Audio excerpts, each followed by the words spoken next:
d'abord soulever qu'il y a effectivement de quoi s'inquiéter de la disparition de Dr Djiloul Slama. Effectivement, les autorités doivent impérativement communiquer sur son cas.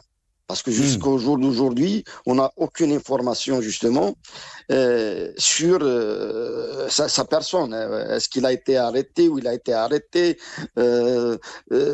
comment est son état de santé? Il est impératif que justement, soit sa famille ou bien les autorités communiquent sur ce cas-là. Parce que, vous savez, à un certain moment, on se disait que les experts, sont à l'abri, nos scientifiques sont à l'abri. On se disait qu'ils s'acharnent beaucoup plus sur les militants politiques, sur les partis politiques, mais aujourd'hui on a franchi un autre cap et c'est vraiment très très inquiétant pour notre pays. Maintenant, s'agissant de ces fausses informations-là, de ces mensonges qui sont relayés par les médias publics c'est vraiment désolant d'en arriver à cela parce que maintenant, à l'ère des réseaux sociaux, à l'ère du numérique, il suffit Hmm. d'y aller faire des recherches pour trouver qu'ils sont en train de mentir aux Algériens.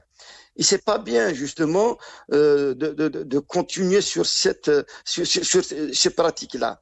C'est important de changer de cap. S'ils veulent réellement, en fait,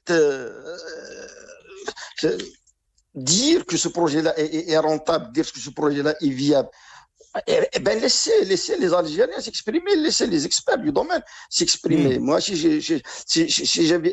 j'avais effectivement un peu soutenu Dr Selama dans ce propos, parce que j'ai eu déjà à entendre d'autres avis. Et d'autres avis qui ne sont pas du même bord que Dr Jules Slama. C'est pour vous dire qu'il faudrait qu'il y ait réellement une liberté d'expression. Il faudrait que nos universitaires, que nos scientifiques, justement, travaillent. On a besoin de leur avis. Parce qu'on ne peut pas aller dépenser des milliards et des milliards pour vendre du vent. Non, ça c'est inacceptable.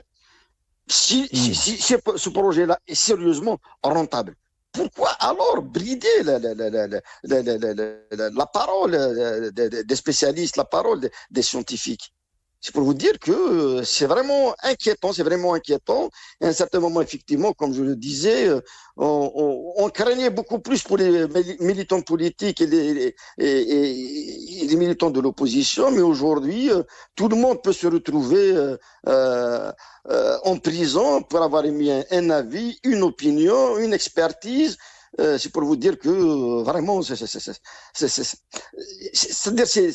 désolant que notre pays on arrive à ce stade-là.